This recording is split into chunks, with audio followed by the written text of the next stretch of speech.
Welcome back to the second lap of the program, and I still have with me the candidates of the All Progressives Congress in Ebonyi State, the governorship candidates, Right Honorable Francis Ogbonna Nwifuru, discussing the governorship race in the Southeast State. All right, Honorable, now Governor Umahi once accused security agents of colluding with some parties in the February 25 presidential election. What are you doing to ensure a level playing field and ensure you're not cheated on Saturday? Let me thank you very much for that security issue. It has been a very bad issue for us as a party because what happened on the 25th day of February was a very surprise to us as a party. But we have just adjusted our belt. When you have a challenge, what makes you a man is the ability to handle it and handle it effectively. Now I know very well that the security agency have just understand what they're supposed to do. The CP just came in nearly then. He was just 3 days old in Ebonyi. A day old, Steph, because he came on Friday. Saturday was the election. So he was just a day old, so he didn't know what to do. So he allowed everybody to go out and start doing whatever thing they want to do. And that is what caused that fracas that he saw. But I know now that the CP has mastered the ground and he knows what is the right thing to do. I think he's doing very good. But if any political party is complaining, me, I'm not complaining because I'm on ground.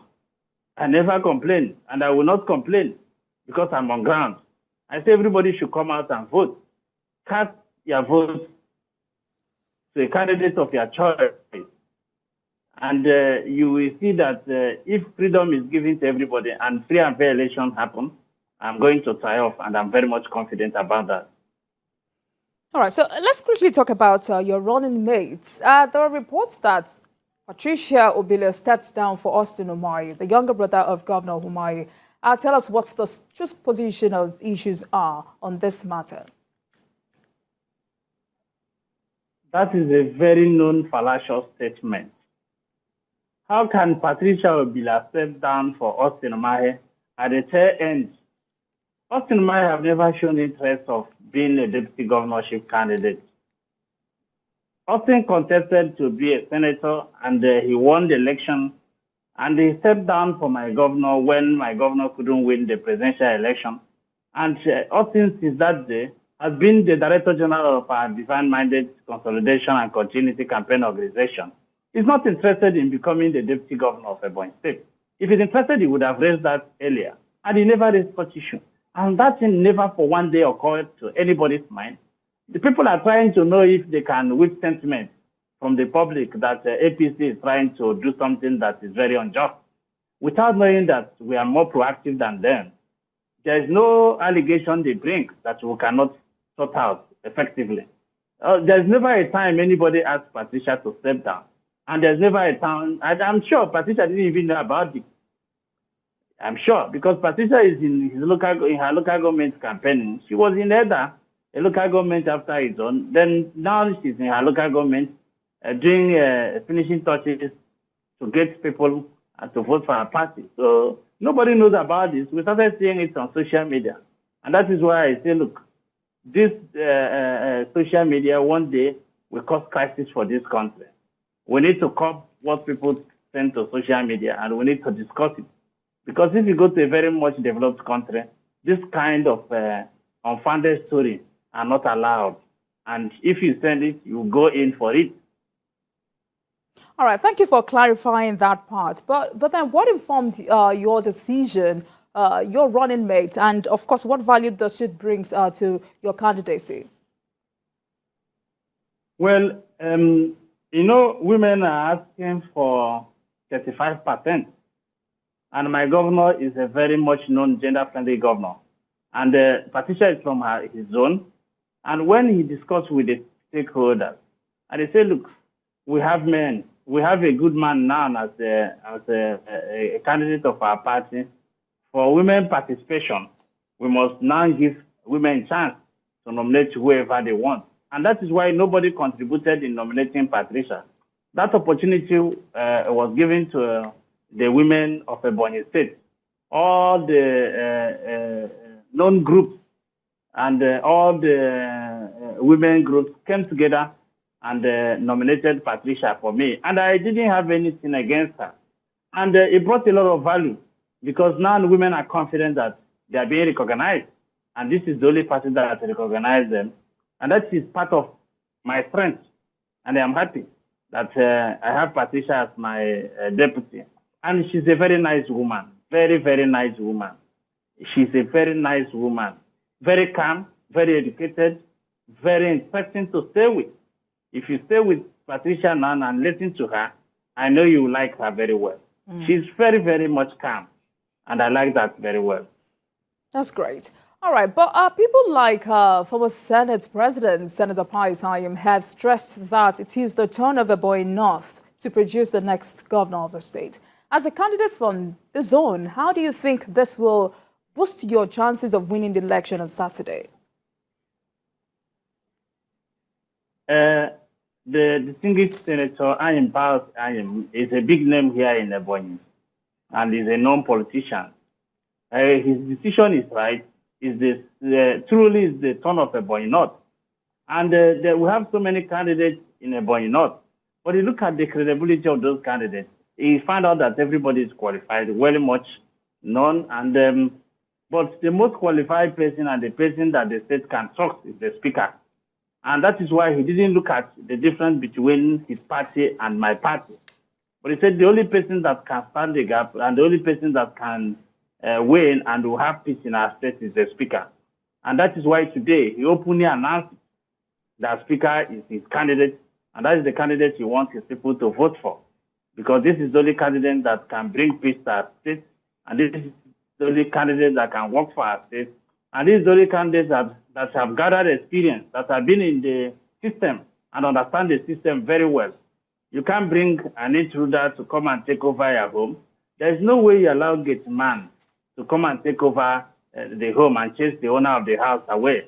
So you made a very good choice. He's not the only person in this journey. I told you earlier that Labour Party, the state executive and all the local governments and what the executive adopted me today with the National Assembly candidates, and including the one that won, the National Assembly member-elect, and all the House of Assembly candidates. They all came out in mass and say, look, the only candidate we know that we trust, that can work for us, that can give the state peace, that can work for this state, that can bring unity, that can solidify the infrastructure put in place, that can cooperate with everybody is the speaker.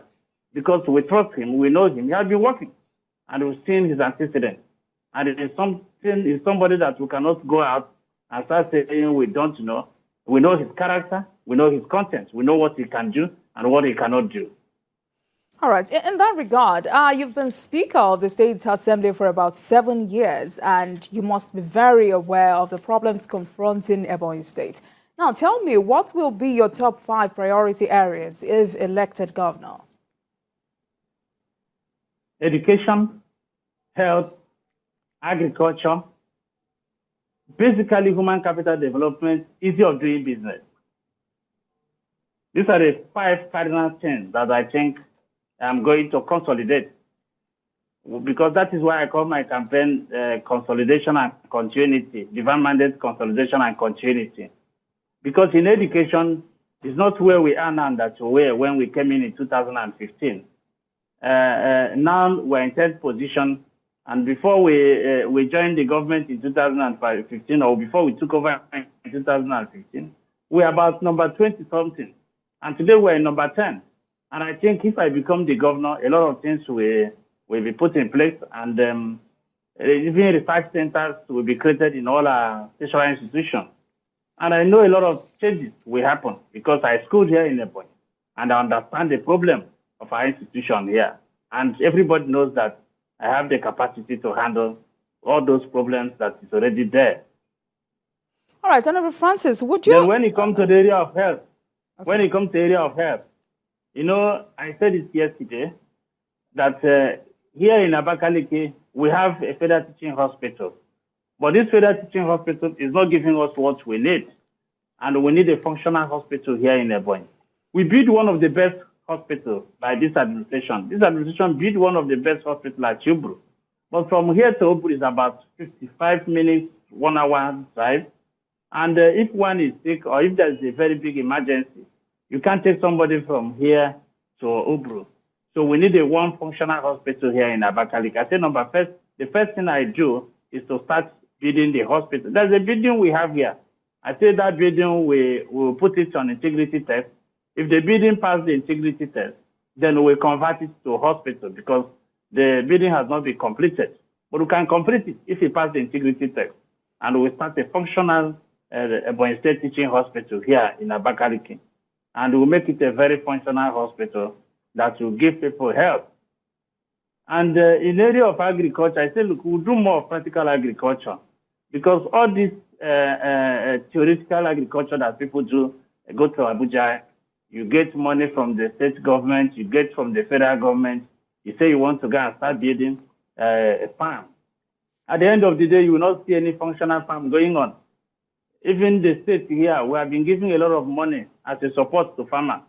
But all this money ends up in the hands of those that are not farmers. So I say we'll do more of practical agriculture this time around, and we'll give our people very good support to do a practical farming. Then easy of doing business. Look, China is developed today, not because of their capacity. They developed because they know their trouble and they started handling it, and they are handling it very well. And that is why they are making use of their population. Here in Ebonyi, the industry we have, the pipe industry that we have, is not all that functioning because we don't have people that manage it. But if you give business people opportunity and specialists opportunity, if you get professionals to come and take over that place, they will handle it with you. And I say, look, we'll give much enable environment for business. Yes, we have built a lot of support for our businessmen here in Ebonyi today. To the extent, Ebonyi states have what they call concession law. If you are doing business here and the business is using profit, the state will have a power to write off tax for you so that it will be like a free trade zone. And it's already going on. There's a law for that in Ebonyi. Because I heard somebody this morning say Ebonyi is the hardest place for one to do business. But these are the people that are contesting election and they don't have one plot of land here in Abakaliki. They have never lived in this Abakaliki. They have never slept in this Abakaliki. They came in from Lagos to contest for governor of Ebonyi. And they are speaking for us. And what they are saying is not the truth. And that's why people are not listening to that. Because it is a very much unfounded story that they are telling the public. And it's a complete lie. And nobody wants to listen to that.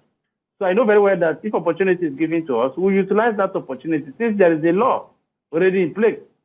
So our own is to implement the law and make sure that we make use of it effectively. Then when you come to the area of human capital development, I say, look, many of our youth are seeking for jobs today, not because there is no job. It's because opportunities are not given to them. There's a lot of jobs, but these jobs are not the job they can do. It's not their profession. And many graduate and they're looking for jobs. And I say, look, we'll start from giving somebody admission. If one is looking for admission now, we'll look at the area of needs and know what the state needs and say, look, the university to give you admission to study this course because in the next 5 years, we need graduates of this discipline. And it's not good for you to go to university and start reading English language. It's just a program. And if you are speaking English fluently, you cannot put food on your table. But if you do a very good course in science that can produce something, a state can help you to give you a noble environment and also help you financially, buy equipment, build structure for you, then that is the kind of human capital development that I need. And that is the kind I would do. Not to come and start giving people money. No, you just establish business according to your profession. That is what I can do. And now give you the opportunity to now exercise your right and exercise your power and show that you have the intellectual capacity to prove us wrong, that what you study in the university, you can practice it. These are the things that government ought to do, and that is what I say I will do. And that is the only thing I believe. in ease of doing business, and that is also what I believe in human capital development. Give people the enable environment, allow them to do what they want to do, let them generate resources first before you start taxing them. Great ideas. But Honorable Francis, let me take you up on health, but a very crucial unit of that sector. I know there have been a few community participatory interventions concerning maternal and child health care. But if elected, what are those policies you're bringing on to improve that very crucial unit? Well, it is a very important unit in the area of health.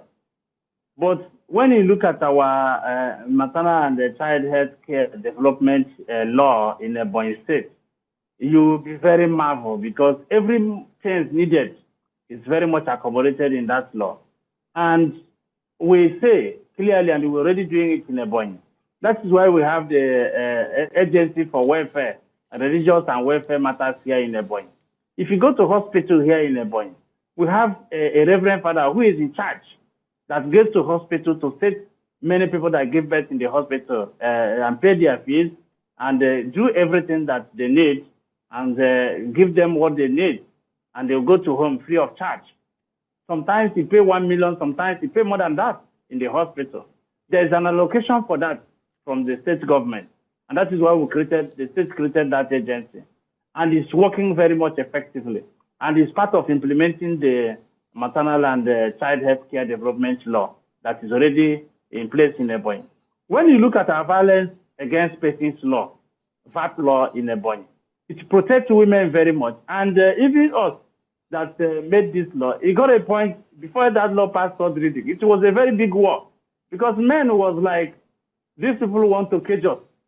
And if we give them this kind of right, we're going to be in trouble. But remember, we needed to do it because that is what the women need. And I told you that my governor is a very known a man that likes to accommodate women very well. He's a very much gender-friendly governor, and everybody in this state knows very well. If you see him anytime he's talking, there's no way my governor will measure 2 commissioners without measuring a female commissioner that is doing very well. And we are very much blessed with the kind of women we have here in Ebonyi. Very much hardworking women, and they're doing exceedingly very well, more than ever expected. All right. INEC postponed the governorship election by a week. What has been the impact of this on your preparations? Well, for us here, we are prepared 24 hours. Even the election, if it had happened on 11th, we would have been happy because we know we are cruising home with victory. And on 18th is also good. INEC postponement happened because of some other logistics issue. And they have sorted this out. They said they want to reconfigure the machine. It's a necessity. And it needed to happen because if that didn't happen, a lot of issues would have come up and it would have caused a lot of crisis. And people would have said that INEC have failed. It's like what we are hearing today. When INEC announced the results that threw away so many politicians, but a lot of people still say that INEC rig election. And I don't know how people think INEC can rig election. Because I don't see where you rig election. Is it the way it happened here in Ebonyi?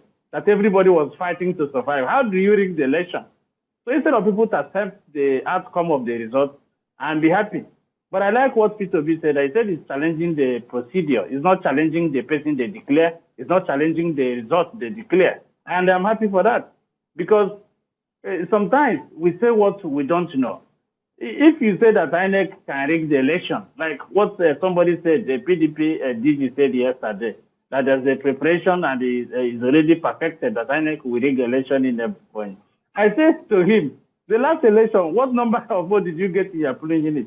You lost your polling unit, and you lost everything in your local government. Your party PDP couldn't get up to 5% of the total vote cast in your local government. And you have the temerity to go to the social media and also come to a station of the national television to say to the world that INEC can rig election. If you know how to rig election, you can convince your people to vote for you. That's the only way I know you can rig election. If people didn't vote for you, it's impossible for you to rig election. So I give kudos to INEC. And this is the first time, as early as 7 o'clock, all the INEC staff are already at the polling unit waiting for the electorate to come. This is the first time that thing happened. And everybody was surprised. There's nothing that you can say that INEC didn't prepare very well. Here in Ebonyi, nothing. Absolutely nothing. The machine worked very effectively, well, and everybody were very happy. The machine made the accreditation more easier than even the card reader. So what else how can you blame INEC? I give INEC 100% excellence in all they did in our own local government in the state. And I don't see any way I can blame INEC. But, human beings are very much undefined. One can get up and say what you don't know. And you can introduce litigation. And that is why you see litigation going on. When people are supposed to use congratulations to welcome the new development, they are using litigation to tell Nigerians that they are not intelligent. If you know that Nigerians are intelligent and what you seek for, well, is not your turn now, you can congratulate the winner and now forge ahead. That is what it's supposed to be. And I'm happy that I am in the ballot now. If somebody wins me in this election, you will not see me in court. I will just congratulate the person and move on, because that is what I'm supposed to do. All right, Honorable Francis, on a final note, what's your parting message to the voters in Ebonyi State as the election approaches? I want the good people of Ebonyi State to vote for me. Voting for me is voting for justice, is voting for capacity, is voting for competency, is voting for transparency, is voting for good leadership, is voting for good governance. Voting for me also is a vote for development.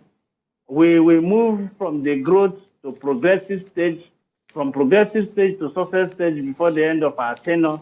This three stages of life will get to the apex of it. And once we get to the zenith of it, everybody will be proud of Ebonyi. I am very much happy, and I congratulate the good people of Ebonyi State, and I urge you to go out very early in the morning on that fateful day of 18th day of March and vote for me. Vote for me because I am the best candidate I know. By the special grace of God, I am the best candidate. I am the person you know. I am not a new person in this business. I've been in this business with you. You know my character. You know what I'm being made of. You know what I can do. You know I am the one that has the capacity to work for you, to serve you, and serve you effectively. Fantastic. All right, I've been speaking with the governorship candidate of the All Progressives Congress, APC, in Ebonyi State, Right Honorable Francis Ogbonna Nwifuru. We've looked into the governorship race in the Southeast State. And I must thank you for coming on Politics Tonight to share your vision, mission, and agenda for the people of Ebonyi State. Thank you very much for coming tonight.